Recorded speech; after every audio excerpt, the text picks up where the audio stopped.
जय हिंद दोस्तों, स्वागत है आप सभी का आपके अपने परिवार द लॉजिकल साइंस में। मैं हूं आलोक सिंह आतिश और आज के इस वीडियो सेशन में हम लोग डिस्कस करने वाले हैं group D 2018 shift wise science question discussion में 20 सितंबर के फर्स्ट शिफ्ट में पूछे गए साइंस क्वेश्चन के पहले पार्ट की।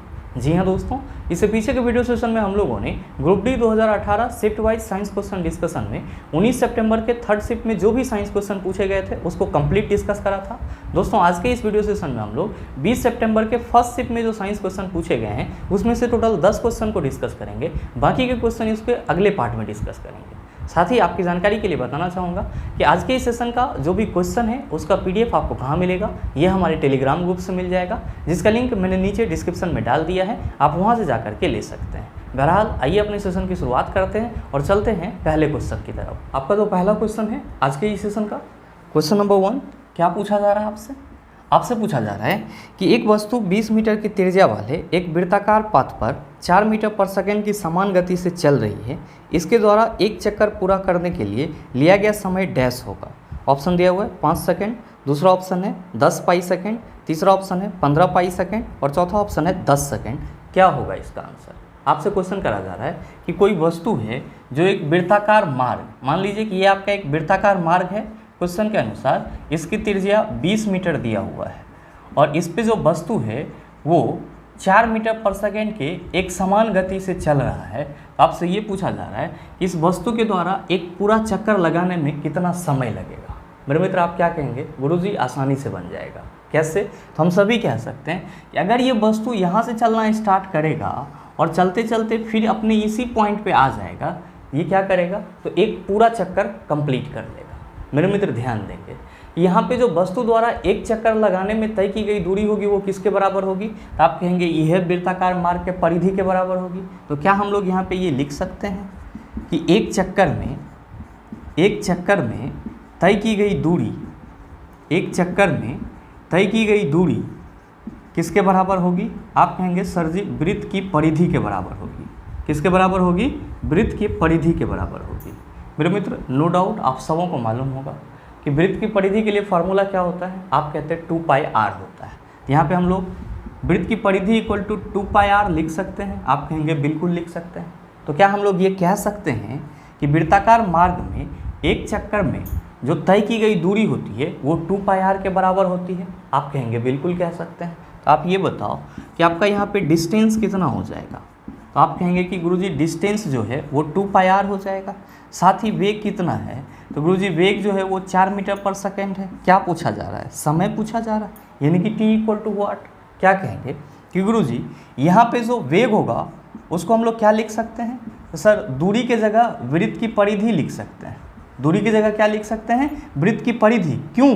क्योंकि एक चक्कर में जो तय की गई दूरी होगी वो वृत्त की परिधि के बराबर होगी। तो हम लोग क्या लिखेंगे कि वेग इक्वल टू वृत्त की परिधि बटा t यानी कि समय। मेरे मित्र ध्यान देंगे कि आपके क्वेश्चन में वेग कितना है? तो गुरुजी 4 मीटर पर सेकेंड है। वृत्त की परिधि कितना है सर? तो 2πr, जबकि r का वैल्यू दिया हुआ है 20 मीटर। तो हम लोग 2π इंटू r के जगह क्या लिखेंगे? तो गुरुजी 20 लिख देंगे। समय तो हमको निकालना ही है। ध्यान देंगे कि अगर हम लोग इसको क्रॉस मल्टीप्लिकेशन कर लें तो क्या कहेंगे कि गुरुजी 4 इक्वल टू हो जाएगा 2π इंटू 20। t इक्वल टू हम लोग क्या कह सकते हैं? आप कहेंगे कि गुरुजी t इक्वल टू हो जाएगा 2π इंटू 20 बटा 4।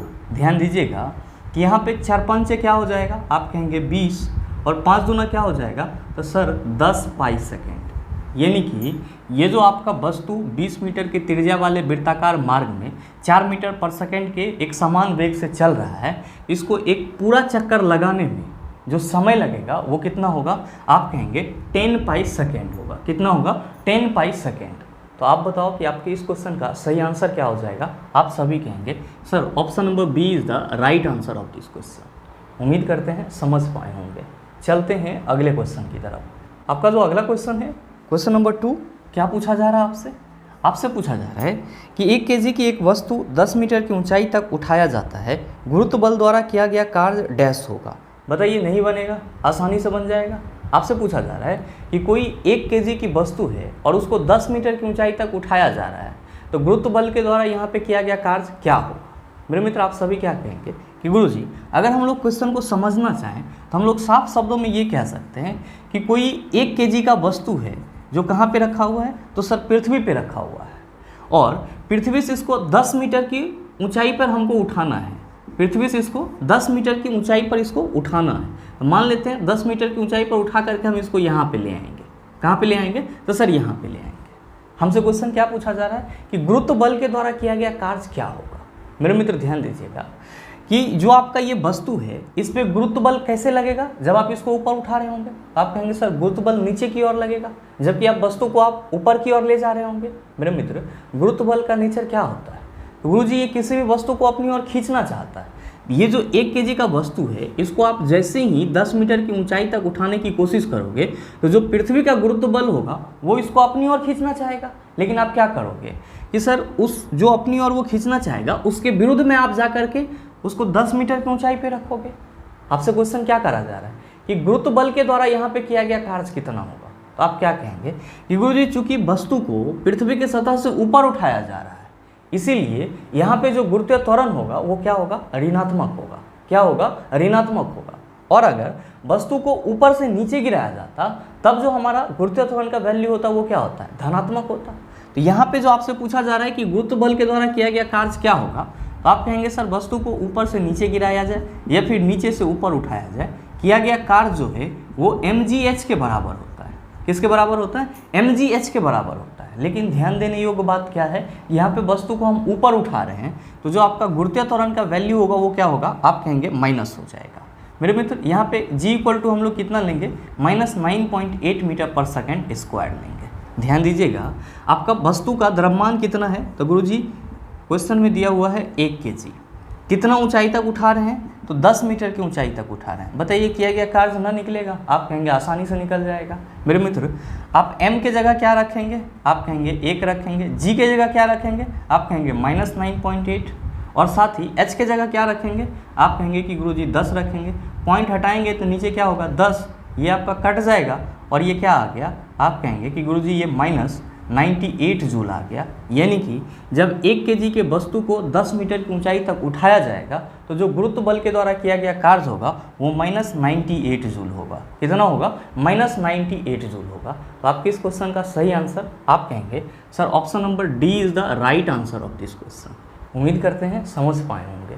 चलते हैं अगले क्वेश्चन की तरफ। आपका जो अगला क्वेश्चन है क्वेश्चन नंबर 3, क्या पूछा जा रहा है आपसे, आपसे पूछा जा रहा है कि 520 ग्राम पानी में 45 ग्राम नमक को मिलाकर एक विलयन तैयार किया जाता है। द्रव्यमान सांद्रता के संदर्भ में द्रव्यमान प्रतिशत की गणना कीजिए। ऑप्शन दिया हुआ है 7.96%, दूसरा ऑप्शन है 8.86%, तीसरा ऑप्शन है 8.1%, चौथा ऑप्शन है 6.96%। क्या होगा इसका आंसर। आपसे क्वेश्चन करा जा रहा है कि 520 ग्राम पानी में 45 ग्राम नमक मिला करके एक पानी और नमक का घोल तैयार किया जाता है, विलयन तैयार किया जाता है। तो आपसे ये पूछा जा रहा है कि द्रव्यमान प्रतिशतता के संदर्भ में यहाँ पे मास परसेंटेज का वैल्यू कितना होगा। आप सभी क्या कहेंगे कि गुरुजी हम सबों ने पढ़ा है, क्या पढ़ा है कि जो मास परसेंटेज यानी कि द्रव्यमान प्रतिशत के लिए फार्मूला होता है वो क्या होता है। तो आप कहते हैं कि गुरुजी ये होता है मास ऑफ सॉल्यूट बटा मास ऑफ सॉल्यूशन इंटू 100। ध्यान दीजिएगा इसी को हम लोग हिंदी में क्या लिख सकते हैं, तो हिंदी में लिख सकते हैं कि द्रव्यमान प्रतिशतता के लिए जो फॉर्मूला होता है वो होता है विलय का द्रव्यमान बटा कुल विलयन का द्रव्यमान गुना 100। मेरे मित्र आप सबों को मालूम होगा कि किसी भी विलयन में विलय और विलायक क्या होता है। आप सभी क्या कहते हैं कि गुरुजी किसी भी विलयन में जो छोटा पदार्थ मिलाया जाता है उसको हम लोग विलय कहते हैं, और जो बड़ा पदार्थ होता है जिसमें किसी भी चीज़ को मिलाया जाता है उसको क्या कहते हैं, विलायक कहते हैं। और ध्यान दीजिएगा कि जब भी आपका विलयन बनेगा तो किसके संयोग से बनेगा, तो आप कहेंगे कि गुरुजी विलय प्लस विलायक के संयोग से बनेगा। यानी कि किसी भी विलयन में क्या होता है, तो गुरुजी विलय होता है और विलायक होता है। विलय को क्या कहते हैं, सॉल्यूट कहते हैं, और विलायक को हम लोग क्या कहते हैं, सॉल्वेंट कहते हैं। यानी कि कोई भी सॉल्यूशन जो है वो किसका कंपोजिशन होता है, किसका मिश्रण होता है, तो सॉल्यूट और सॉल्वेंट का कंपोजिशन होता है। यहाँ पे जो नमक और पानी का विलयन तैयार किया जा रहा है उसमें आपका नमक कितना है, तो सर 45 ग्राम है, जबकि पानी कितना है, तो सर 520 ग्राम है। तो यहाँ पे छोटा अमाउंट में कौन है, तो आप कहेंगे सर छोटा अमाउंट में हमारा नमक है, तो नमक क्या हो जाएगा, सर नमक जो है वो विलय हो जाएगा और पानी क्या हो जाएगा, विलायक हो जाएगा। ध्यान दीजिएगा। तो अगर हम लोग अपने इस क्वेश्चन के लिए कुल विलयन की बात करें तो क्या कहेंगे, आप कहेंगे सर विलय का जो टोटल द्रव्यमान होगा और विलय का जो टोटल द्रव्यमान होगा दोनों को जोड़ देंगे तो हमारा कुल विलयन आ जाएगा। बिल्कुल सही सोच रहे हैं। ध्यान दीजिएगा कि विलय यानी कि नमक आपका कितना है, तो आप कहेंगे सर क्वेश्चन में नमक जो है वो 45 ग्राम मिलाया जाता है, जबकि आपका जो विलायक है यानी कि पानी है, पानी कितना ग्राम है, तो गुरुजी क्वेश्चन में पानी दिया हुआ है 520 ग्राम। जब आप दोनों को जोड़ेंगे तो आपका टोटल विलयन कितना आ जाएगा, आप कहेंगे 565 ग्राम आ जाएगा। कितना आ जाएगा, 565 ग्राम आ जाएगा। ध्यान दीजिएगा, मास परसेंटेज निकालना है। फॉर्मूला मैंने आपको क्या बताया, विलय का द्रव्यमान बटा कुल विलयन का द्रव्यमान गुना 100। तो आपका टोटल सॉल्यूशन कितना निकल गया, आप कहेंगे टोटल सॉल्यूशन तो 565 ग्राम निकल गया। इसमें विलय कितना है, तो आप कहेंगे सर विलय आपने नमक को बोला है और जो नमक है वो कितना है, 45 ग्राम है। तब तो ये सवाल आसानी से बन जाएगा। क्या कहेंगे कि गुरुजी विलय का जो द्रव्यमान है उसके जगह हम क्या रखेंगे, 45 रखेंगे, और जो कुल विलयन का द्रव्यमान है तो टोटल विलयन हमारा विलय और विलायक के मिलने से कितना है, तो सर 565 ग्राम, गुना क्या हो जाएगा 100। जब आप इसको सॉल्व करेंगे तो कहेंगे कि सर ये हो जाएगा 4500 बटा 565। आप इसको डिवाइड कर लेंगे तो ये 7.96% आ जाएगा। यानी कि आपके इस क्वेश्चन का सही आंसर क्या होगा, आप सभी कहेंगे sir option number A is the right answer of this question. उम्मीद करते हैं समझ पाए होंगे। चलते हैं अगले क्वेश्चन की तरफ। आपका जो अगला क्वेश्चन है क्वेश्चन नंबर 4, क्या पूछा जा रहा है आपसे पूछा जा रहा है कि निम्न में से कौन सा कथन गलत है।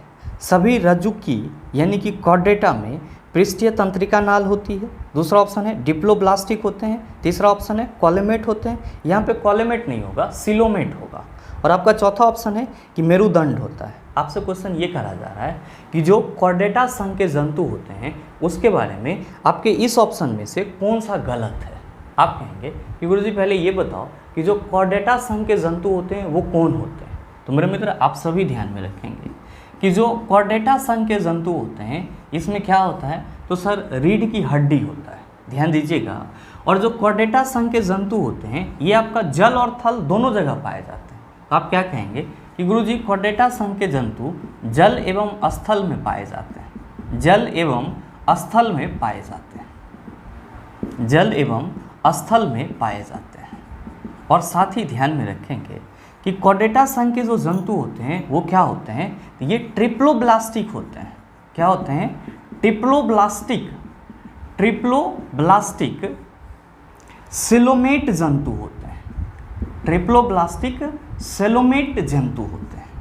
आप कहेंगे कि गुरुजी ये ट्रिप्लोब्लास्टिक सिलोमेट जंतु का मतलब क्या हुआ। तो मेरे मित्र मैंने आपको पीछे के सेशन में बताया है कि ट्रिप्लोब्लास्टिक का मतलब होता है कि वैसा जंतु जिसके शरीर में 3 जनन स्तर हो। और जितने भी कॉर्डेटा संघ के जंतु होते हैं इन सभी के शरीर में 3 जनन स्तर होते हैं। आप कहेंगे ये जनन स्तर कौन कौन सा होता है। तो मेरे मित्र आप सभी ध्यान में रखेंगे कि वैसा कोई भी जंतु जिसके शरीर का जनन स्तर एक्टोडर्म, एंडोडर्म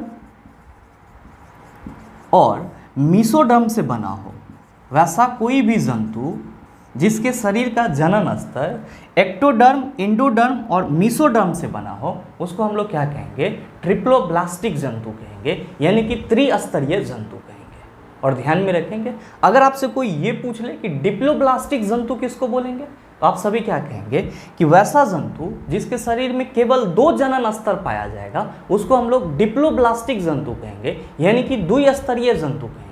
और ध्यान दीजिएगा कि द्विस्तरीय जंतु में आपका कौन कौन सा जर्मिनल लेयर होगा, जनन स्तर होगा। तो आप याद रखेंगे एक्टोडर्म और एंडोडर्म, यानी कि इसका मतलब ये हुआ कि वैसा जंतु जिसके शरीर का जनन स्तर सिर्फ एक्टोडर्म और एंडोडर्म से मिलकर बना होगा उसको डिप्लोब्लास्टिक एनिमल कहेंगे। और वैसा जंतु जिसके शरीर का जनन स्तर एक्टोडर्म, एंडोडर्म और मीसोडर्म से बना होगा उसको क्या कहेंगे, ट्रिप्लोब्लास्टिक एनिमल, यानी कि त्रिस्तरीय जंतु कहेंगे। मेरे मित्र आप क्या ध्यान में रखेंगे कि जो कॉर्डेटा संघ के जंतु होते हैं ये जल और स्थल दोनों जगह पाए जाते हैं। इसका जो शरीर होता है वो कैसा होता है, ट्रिप्लोब्लास्टिक होता है, और साथ ही साथ क्या होते हैं, ये सेलोमेट जंतु होते हैं। बहुत सारे मित्र कहेंगे कि गुरुजी ये सेलोमेट क्या होता है, तो मेरे मित्र ध्यान में रखेंगे कि कॉर्डेटा संघ के जो जंतु होते हैं इसके कैविटीज़ में फ्लूइड भरा हुआ रहता है, और जो कैविटीज़ में फ्लूइड भरा हुआ रहता है इसीलिए हम लोग इसको क्या कहते हैं, सिलोमेट कहते हैं। और बेसिकली सिलोमेट का शुद्ध हिंदी हम लोग क्या कहते हैं, तो सर देह गुहा कहते हैं। क्या कहते हैं, देह गुहा कहते हैं। तो आप सभी सरल शब्दों में ध्यान में रखेंगे कि कॉर्डेटा संघ के जो जंतु होते हैं वो जल और थल में पाए जाने वाले ट्रिप्लोब्लास्टिक सिलोमेट जंतु होते हैं। क्या होते हैं, जल और स्थल में पाए जाने वाले ट्रिप्लोब्लास्टिक सिलोमेट जंतु होते हैं। और साथ ही साथ आप सभी ध्यान में रखेंगे कि जो कॉर्डेटा संघ के जंतु होते हैं इसमें क्या पाया जाता है, तो सर इसमें पृष्ठीय तंत्रिका नाल पाया जाता है। इसमें क्या पाया जाता है, पृष्ठीय तंत्रिका नाल पाया जाता है, जो कि कहाँ होता है, तो सर इसके पूरे शरीर में फैला हुआ रहता है। और साथ ही आप सभी क्या ध्यान में रखेंगे कि इस संघ के जो जंतु होते हैं उसके शरीर में नोटोकॉर्ड पाया जाता है। ना हो तो आप इस चीज़ को भी नोट कर लेंगे कि इस संघ के जंतु में नोटोकॉर्ड पाया जाता है, नोटोकॉर्ड पाया जाता है। और मेरे मित्र ध्यान में रखेंगे कि यही नोटोकॉर्ड जो है बाद में चल करके यानी कि आगे चल करके अस्थि या उपास्थि से बने रीढ़ की हड्डी में तब्दील हो जाता है। अस्थि या उपास्थि से बने रीढ़ की हड्डी में बदल जाता है। तो कॉर्डेटा संघ के जंतु के बारे में इतना सा कैरेक्टरिस्टिक्स अगर आप याद रखते हैं तो इससे संबंधित सवाल पूछे जाएंगे तो आप उसका जवाब आसानी से दे सकते हैं। क्या कहेंगे कि गुरुजी कॉर्डेटा संघ के जो जंतु होंगे वो जल और स्थल में पाए जाने वाले ट्रिप्लोब्लास्टिक सेलोमेट जंतु कहलाएंगे। साथ ही इसके शरीर में क्या होगा, तो पृष्ठीय तंत्रिका नाल होगा जो इसके पूरे शरीर के पृष्ठ में क्या होता है, फैला होता है। और साथ ही कॉर्डेटा संघ के जो जंतु होते हैं इसके शरीर में नोटोकॉर्ड पाया जाता है जो आगे चल करके अस्थि या उपास्थि से बने रीढ़ की हड्डी में क्या हो जाता है, तो सर बदल जाता है। इसी को हम लोग क्या कहते हैं, तो मेरुदंड भी कहते हैं। आप कहेंगे कि सर अगर इस कैरेक्टरिस्टिक्स के आधार पर हम अपने ऑप्शन का आकलन करें तो क्या कह सकते हैं। आप कहेंगे सर पहले ऑप्शन में दिया हुआ है पृष्ठीय तंत्रिका नाल होती है। आप कहेंगे सर आपने अभी जस्ट बताया है कि कॉर्डेटा संघ के जो जंतु होते हैं उसके शरीर में पृष्ठीय तंत्रिका नाल होती है, तो पहला ऑप्शन तो हमारा सही है। आपका दूसरा ऑप्शन है कि डिप्लोब्लास्टिक होते हैं। आप कहेंगे सर ये सही नहीं है, क्यों, क्योंकि अभी जस्ट आपने बताया है कि कॉर्डेटा संघ के जंतु ट्रिप्लोब्लास्टिक होते हैं, लेकिन आपके ऑप्शन में क्या दिया हुआ है, डिप्लोब्लास्टिक दिया हुआ है। ऑप्शन बी क्या है आपका, सर गलत है। आपका तीसरा ऑप्शन है कॉलेमेट होते हैं। भाई मेरे इसको कॉलेमेट नहीं पढ़ेंगे, सिलोमेट पढ़ेंगे, क्योंकि यहाँ पे आपका जो प्रोनाउंसिएशन है या फिर जो मीनिंग लिखा हुआ है वो क्या है सर, गलत है। तो आप थोड़ा सा यहाँ पे मैनेज करेंगे, इसको आप सिलोमेट पढ़ेंगे तो तीसरा ऑप्शन भी क्या हो जाएगा, आप कहेंगे सर सही हो जाएगा। अभी जस्ट आपने बताया ये ट्रिप्लोब्लास्टिक सिलोमेट जंतु होते हैं, तो आपका तीसरा ऑप्शन भी सही है। चौथा ऑप्शन है कि मेरुदंड होता है। अभी जस्ट मैंने बताया कि इस संघ के जो जंतु होते हैं उसमें नोटोकॉर्ड पाया जाता है जो बाद में चल करके किस में तब्दील हो जाता है, तो अस्थि या उपास्थि से बनी संरचना रीढ़ की हड्डी में तब्दील हो जाता है, जिसको हम लोग क्या कहते हैं, मेरुदंड कहते हैं।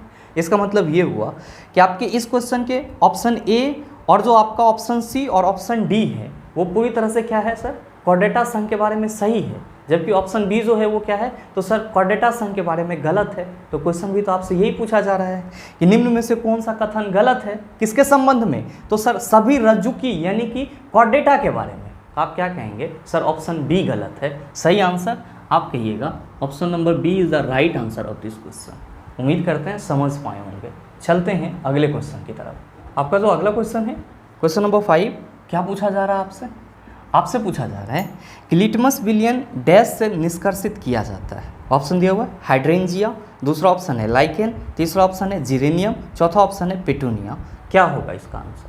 आपसे क्वेश्चन करा जा रहा है कि जो लिटमस सॉल्यूशन होता है यानी कि जो लिटमस विलियन होता है वो किससे निकाला जाता है। आप कहेंगे कि गुरुजी लिटमस विलियन जो है वो लाइकेन नामक पौधा से निकाला जाता है। किससे निकाला जाता है, लाइकेन नामक पौधा से निकाला जाता है। ये जो लाइकेन नामक पौधा है ये आपका किस वर्ग का पौधा है, आप कहते हैं कि गुरुजी ये थैलोफाइटा वर्ग का प्लांट है। क्या है, थैलोफाइटा वर्ग का प्लांट है। यानी कि थैलोफाइटा वर्ग का पौधा है। तो आपसे जो क्वेश्चन करा जा रहा है कि लिटमस विलियन डैश से निष्कर्षित किया जाता है, यानी कि निकाला जाता है, आप कहेंगे लाइकेन नामक पौधा से निकाला जाता है। तो सही आंसर क्या होगा? आप सभी कहेंगे sir option number B is the right answer of this question. ध्यान में रखिएगा, अगर आपसे क्वेश्चन ये पूछा जाए कि ये जो लाइकेन नामक प्लांट है, ये प्लांट के किस कैटेगरी से बिलोंग करता है, आप कहेंगे थैलोफाइटा से बिलोंग करता है। साथ ही ध्यान में रखेंगे, अगर आपसे कोई ये पूछ ले कि जो लाइकेन नामक प्लांट से लिटमस विलियन तैयार किया जाता है, तो जो आपका लिटमस विलियन होता है, इसका ओरिजिनल कलर कैसा होता है, इसका ओरिजिनल कलर कैसा होता है, तो आप सभी याद रखेंगे इसका ओरिजिनल कलर जो है वो पर्पल डाई होता है, यानी कि ये बैगनी रंग का होता है। कैसा होता है? बैगनी रंग का होता है। और साथ ही आप सभी ध्यान में रखेंगे कि इसी लिटमस विलियन से क्या किया जाता है, तो सर लिटमस पेपर तैयार किया जाता है। और ध्यान में रखिएगा कि जो आपका लिटमस पेपर होता है वो क्या है, तो आप कहेंगे कि गुरुजी लिटमस पेपर जो है वो एसिड बेस इंडिकेटर है। क्या है? एसिड बेस इंडिकेटर है, यानी कि अम्ल क्षार सूचक है। और मेरे मित्र, आपके एग्जाम में क्वेश्चन पूछा जाता है कि जो लिटमस है ये किस प्रकार का अम्ल क्षार सूचक होता है। आप ये बताओ लिटमस को कहाँ से प्राप्त कर रहे हो, तो गुरुजी प्लांट से प्राप्त कर रहे हैं। ये नेचुरल होगा या साइंथेटिक? आप कहेंगे सर जब प्लांट से प्राप्त कर रहे हैं ये तो नेचुरल हो जाएगा। बिल्कुल सर। और आप सभी ध्यान में रखेंगे कि लिटमस जो है वो आपका क्या है, तो एक नेचुरल एसिड बेस इंडिकेटर है। क्या है? नेचुरल एसिड बेस इंडिकेटर है। नेचुरल एसिड बेस इंडिकेटर है। और मेरे मित्र, आप सभी ध्यान में रखेंगे कि सबसे ज़्यादा एसिड बेस इंडिकेटर के रूप में कौन से इंडिकेटर का उपयोग किया जाता है, तो लिटमस पेपर का उपयोग किया जाता है। और इसीलिए इसको क्या बोला जाता है, तो लिटमस को कॉमनली यूज्ड इंडिकेटर बोला जाता है, या कॉमनली यूज्ड नेचुरल इंडिकेटर बोला जाता है। ध्यान में रखेंगे, अगर आपसे ये पूछा जाए कि सबसे ज़्यादा कौन से नेचुरल इंडिकेटर का उपयोग एसिड बेस इंडिकेटर के रूप में किया जाता है, आप कहेंगे लिटमस पेपर, जो क्या है, तो एक नेचुरल एसिड बेस इंडिकेटर है। आप कहेंगे चलो सर इसको तो हमने समझ लिया, लेकिन ये बताओ कि हमारे ऑप्शन में जो हाइड्रेंजिया दिया हुआ है, जेरेनियम दिया हुआ है, पिटूनिया दिया हुआ है, तो ये सब क्या है? तो मेरे मित्र, आप सभी ध्यान में रखेंगे कि एसिड बेस इंडिकेटर के रूप में आपके पास बहुत सारे प्राकृतिक एसिड बेस इंडिकेटर है। आप कहेंगे कौन कौन सा, तो भाई मेरे आप सभी ध्यान में रखेंगे कि जो आपके पास प्राकृतिक एसिड बेस इंडिकेटर होते हैं, प्राकृतिक एसिड बेस इंडिकेटर होते हैं, वो कौन कौन सा होता है, तो ध्यान में रखिएगा। जो आपका टर्मेरिक है, यानी कि जो हल्दी है, और ये आपके घर में भी मिल जाता है, ये भी एसिड बेस इंडिकेटर के रूप में कार्य करता है। साथ ही साथ जो रेड कैबेज है, यानी कि जो आपका लाल बंद गोभी है, ये भी नेचुरल इंडिकेटर है, जो कि एसिड बेस इंडिकेटर के रूप में इसका यूज़ किया जाता है। और साथ ही साथ कुछ फ्लावर के पेटल्स होते हैं, यानी कि फूल के पंखुड़ी होते हैं, और वो फ्लावर के पेटल्स कौन कौन से होते हैं, तो जो आपका हाइड्रेंजिया है, साथ ही साथ जो पिटूनिया है, और जो आपका जिरेनियम है, जो आपके तीनों ऑप्शन में दिया हुआ है, ये सब के सब क्या हैं, तो एक प्रकार के फ्लावर हैं। और इसका जो पेटल्स पंखुड़ी होता है उसका भी यूज़ किस में किया जाता है, तो सर एसिड बेस इंडिकेटर के रूप में किया जाता है। तो हम ये भी कहते हैं कि जो हमारे पास नेचुरल इंडिकेटर है उसमें टर्मेरिक आ जाता है, हल्दी, रेड कैबेज, और कुछ फ्लावर के पेटल्स आ जाते हैं, यानी कि फूल के पंखुड़ी आ जाते हैं। और वो फूल के जो पंखुड़ी हैं वो किसके होते हैं, तो सर या तो पिटूनिया का फूल होगा, या फिर हाइड्रेंजिया का फूल होगा, या फिर जिरेनियम का फूल होगा। तो आप सभी इस चीज़ को भी ध्यान में रखेंगे। बहरहाल चलते हैं अगले क्वेश्चन की तरफ। आपका जो अगला क्वेश्चन है, क्वेश्चन नंबर 6, बड़ा ही हलवा सा सवाल आपसे पूछा जा रहा है कि डैश तरल अवस्था में पाई जाने वाली अधातु है। मेरे मित्र, इस क्वेश्चन का आंसर मैं नहीं बताऊंगा, आप सभी बताएंगे, और नीचे कमेंट करके। मैंने कई बार आपको पीछे के सेशन में बताया है, और मोस्ट रिपीटेड क्वेश्चन है, और आप सभी ध्यान में रखेंगे इसका। तो क्या होगा इसका सही आंसर, आप सभी नीचे कमेंट करके ज़रूर बताइएगा। बहरहाल चलते हैं अगले क्वेश्चन की तरफ। आपका जो अगला क्वेश्चन है, क्वेश्चन नंबर 7, क्या पूछा जा रहा है आपसे पूछा जा रहा है कि डैश मिश्र धातु में टीन होता है। आपका पहला ऑप्शन दिया हुआ है एल्यूमिल, दूसरा ऑप्शन है पीतल, तीसरा ऑप्शन है स्टील, चौथा ऑप्शन है सोल्डर। क्या होगा इसका आंसर, आपसे पूछा जा रहा है कि आपके इस चारों ऑप्शन में से किस मिश्र धातु में टीन पाया जाता है। आप कहेंगे सर पहले ये बताओ, ये जो चारों मिश्र धातु हैं इसका कंपोजिशन क्या होगा। ध्यान दीजिएगा कि पहले ऑप्शन में है आपका एल्यूमिल। क्या है, पहले ऑप्शन में है एल्यूमिल। आप कहेंगे सर ये किस प्रकार का मिश्र धातु होता है? भाई मेरे ध्यान में रखेंगे, ये आपका चुंबकीय मिश्र धातु होता है। ये क्या होता है? आपका चुंबकीय मिश्र धातु होता है। और इसका कंपोजिशन क्या होता है? तो आप सभी ध्यान में रखेंगे कि जो एल्यूमिल मिश्र धातु होता है इसमें क्या रहता है? निकेल रहता है और साथ ही साथ एल्युमिनियम रहता है और क्या रहता है? तो मैग्नीज रहता है और साथ ही क्या रहता है? तो गुरुजी इसमें सिलिकॉन रहता है। यानी कि आप ये कह सकते हैं कि जो आपका एल्यूमिल मिश्र धातु है वो किस किस चीज़ का मिश्रण होता है? आप कहेंगे निकेल, एल्युमिनियम, मैग्नीज और सिलिकॉन का। साथ ही आपका दूसरा ऑप्शन है पीतल। मेरे मित्र, मैंने आपको पीछे के सेशन में भी बताया था, पीतल को इंग्लिश में हम लोग ब्रास कहते हैं। ये किसका मिश्रण होता है? आप कहेंगे कि गुरुजी याद है, कॉपर और जिंक का मिश्रण होता है। साथ ही आपका तीसरा ऑप्शन है स्टील। आप कहेंगे कि गुरुजी ये भी मालूम है हमको, स्टील जो है वो लोहा और कार्बन का मिश्रण होता है। और साथ ही आपका चौथा ऑप्शन है सोल्डर, जिसको हम लोग टांका कहते हैं। ये किसका मिश्रण होता है? आप कहते हैं कि गुरुजी ये लेड और टीन का मिश्रण होता है। आप क्या देख रहे हैं कि आपका जो चारों ऑप्शन है, यानी कि जो चारों मिश्र धातु है उसके अलग अलग कंपोजिशन है। एल्यूमिल में निकेल, एल्युमिनियम, मैग्नीज और सिलिकॉन है, जबकि पीतल में कॉपर और जिंक है, स्टील में लोहा और कार्बन है, सोल्डर में सीसा और टीन है। क्वेश्चन क्या करा जा रहा है? क्वेश्चन करा जा रहा है कि डैश मिश्र धातु में टीन होता है। आप डिसाइड करो कि कौन से मिश्र धातु में टीन होगा। आप कहेंगे कि गुरुजी सोल्डर में टीन है, तो सही आंसर आप सभी कहेंगे sir option number D is the right answer of this question. उम्मीद करते हैं समझ पाए होंगे। चलते हैं अगले क्वेश्चन की तरफ। आपका जो अगला क्वेश्चन है क्वेश्चन नंबर 8, बड़ा ही आसान सा सवाल आपसे पूछा जा रहा है कि 25 डिग्री सेल्सियस पर हवा में ध्वनि की गति डैश होती है। बहुत सारे मित्र कई दफ़ा इस चीज़ को याद करके थक गए होंगे कि 25 डिग्री सेल्सियस पर हवा में जो ध्वनि की गति होती है, हवा में जो ध्वनि की गति होती है वो कितनी होती है? तो आप सभी कहते हैं कि गुरुजी 346 मीटर पर सेकेंड होती है। तो सही आंसर क्या होगा? आप कहेंगे सर ऑप्शन नंबर ए हो जाएगा। मेरे मित्र ध्यान में रखेंगे कि ध्वनि को प्रोपेगेट करने के लिए, यानी कि ध्वनि के गमन के लिए, ध्वनि के गमन के लिए किसकी ज़रूरत होती है? माध्यम की ज़रूरत होती है। किसकी ज़रूरत होती है? माध्यम की ज़रूरत होती है। ध्वनि बिना माध्यम के एक जगह से दूसरी जगह प्रोपेगेट कर ही नहीं सकती है, यानी कि एक जगह से दूसरी जगह जा ही नहीं सकती है। माध्यम आपके पास कितने हैं? तो आप कहेंगे 3 हैं। कौन कौन सा? तो पहला है ठोस, दूसरा है द्रव, तीसरा है आपका गैस। ध्यान में रखेंगे कि ध्वनि की गति ठोस में क्या होती है? सबसे ज़्यादा होती है। ध्वनि की गति ठोस में क्या होती है? सबसे ज़्यादा होती है। द्रव में क्या होती है? तो आप याद रखेंगे कि ध्वनि की गति द्रव में ठोस से कम होती है। और ध्वनि की गति गैस में क्या होती है? तो ठोस और द्रव के तुलना में सबसे कम होती है। ठोस और द्रव के तुलना में क्या होती है? सबसे कम होती है। आप सभी इस पॉइंट को भी अपने माइंड में रखेंगे। उम्मीद करते हैं समझ पाए होंगे। चलते हैं अगले क्वेश्चन की तरफ। आपका जो अगला क्वेश्चन है क्वेश्चन नंबर 9, क्या पूछा जा रहा है आपसे?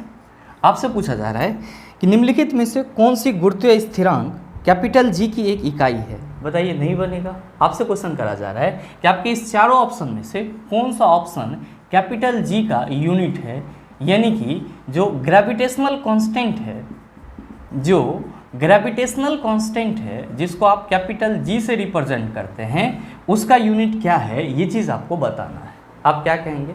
कई दफ़ा हमने याद करा कि जो जी का वैल्यू होता है वो कितना होता है? 6.67 इंटू 10⁻⁻11 न्यूटन मीटर स्क्वायर पर केजी स्क्वायर।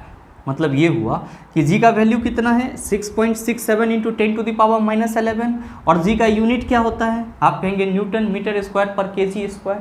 तो आप देख लीजिए कि न्यूटन मीटर स्क्वायर पर केजी स्क्वायर आपके किस ऑप्शन में है? आप कहेंगे ऑप्शन सी में है। तो सही answer sir option number C हो जाएगा। ध्यान दीजिएगा, अगर क्वेश्चन आपसे ये पूछा जाए ये जो जी का वैल्यू 6.67 इंटू 10⁻11 है, ये किसने निकाला था? तो आप याद रखेंगे ये वैल्यू हेनरी कैवेंडिश ने निकाला था। यानी कि जी का जो मान है वो किसके द्वारा खोजा गया? तो हेनरी कैवेंडिश नामक वैज्ञानिक के द्वारा खोजा गया। उम्मीद करते हैं समझ पाए होंगे। चलते हैं अगले क्वेश्चन की तरफ। आपका जो अगला क्वेश्चन है क्वेश्चन नंबर 10, क्या पूछा जा रहा है आपसे? आपसे पूछा जा रहा है कि पौधे में फ्लोएम डैश के परिवहन के लिए उत्तरदायी होता है। ऑप्शन दिया हुआ है भोजन, दूसरा ऑप्शन है ऑक्सीजन, तीसरा ऑप्शन है पानी, चौथा ऑप्शन है खनिज। क्या होगा इसका आंसर? क्वेश्चन करा जा रहा है कि पौधे में फ्लोएम डैश के परिवहन के लिए उत्तरदायी होता है। आप क्या कहते हैं कि गुरुजी पौधे में जो ट्रांसपोर्टेशन की प्रक्रिया होती है यानी कि परिवहन की प्रक्रिया होती है वो उसके संवहन ऊतक के द्वारा संपन्न की जाती है। और पौधे का जो संवहन ऊतक होता है उसमें से एक होता है जाइलम और दूसरा आपका कौन सा होता है, तो गुरुजी दूसरा होता है फ्लोएम। जाइलम क्या करता है, तो गुरुजी ये जल का संवहन करता है। जाइलम क्या करता है, जल का संवहन करता है, जबकि फ्लोएम जो है ये भोजन एवं हार्मोन का संवहन करता है। भोजन एवं हार्मोन का संवहन करता है। तो आपसे जो क्वेश्चन पूछा जा रहा है कि पौधे में फ्लोएम डैश के परिवहन के लिए उत्तरदायी होता है, आप क्या कहेंगे कि फ्लोएम भोजन और हार्मोन के परिवहन के लिए उत्तरदायी होता है। तो सही आंसर आप कहेंगे सर भोजन हमारे पहले ही ऑप्शन में है, इसलिए हमारे इस क्वेश्चन का सही ऑप्शन क्या हो जाएगा, ऑप्शन नंबर ए हो जाएगा। बहुत सारे मित्रों को ये चीज़ याद नहीं रह पाता है, तो मेरे मित्र परेशान नहीं होना है। ध्यान दीजिएगा कि जौ से क्या होता है, तो सर जल, और जौ से क्या है सर जाइलम। तो जल का परिवहन पौधे में किसके द्वारा किया जाएगा, तो गुरुजी जाइलम के द्वारा किया जाएगा। भोजन को अंग्रेजी में हम लोग क्या कहते हैं, तो गुरुजी फूड कहते हैं। क्या कहते हैं, फूड। तो सर इसको हम लोग हिंदी में कैसे लिखेंगे, तो ऐसे लिखेंगे। तो यहाँ पे आप क्या देख रहे हैं, फ से फूड और फ से फ्लोएम। तो हमेशा ध्यान में रख लीजिएगा कि फूड पौधे में किसके द्वारा ले जाया जाएगा, आप कहेंगे फ्लोएम के द्वारा, और जल तो आप कहेंगे जाइलम के द्वारा। आज के इस सेशन में हम लोग 20 सितंबर के फर्स्ट शिफ्ट के इतना ही क्वेश्चन को डिस्कस करेंगे। बाकी जो इसका आगे का क्वेश्चन है उसको हम लोग अगले सेशन में डिस्कस करेंगे। तो उम्मीद करते हैं कि यहाँ तक के जितने भी क्वेश्चन थे उन सभी को आप आसानी से समझ पाए होंगे। अब इस टाइप का प्रश्न अगर आपको दोबारा दे दिया जाए तो मेरे ख्याल से आप उसका जवाब भी आसानी से दे सकते हैं। साथ ही उम्मीद करते हैं कि ये वीडियो आपको अच्छा लगा होगा। अगर आपको वीडियो अच्छा लगा तो वीडियो को लाइक कीजिएगा, ज़्यादा से ज़्यादा शेयर कीजिएगा, और हाँ अगर आप चैनल पर नए हैं तो सब्सक्राइब करके बेल आइकन दबा लीजिएगा ताकि इस तरह के एग्जाम रेलेवेंट वीडियो का नोटिफिकेशन सबसे पहले आपके पास पहुँचे और आप उसको सबसे पहले देख पाओ। मिलते हैं फिर अगले सेशन में, तब तक के लिए best of luck. Thank you, have a nice day.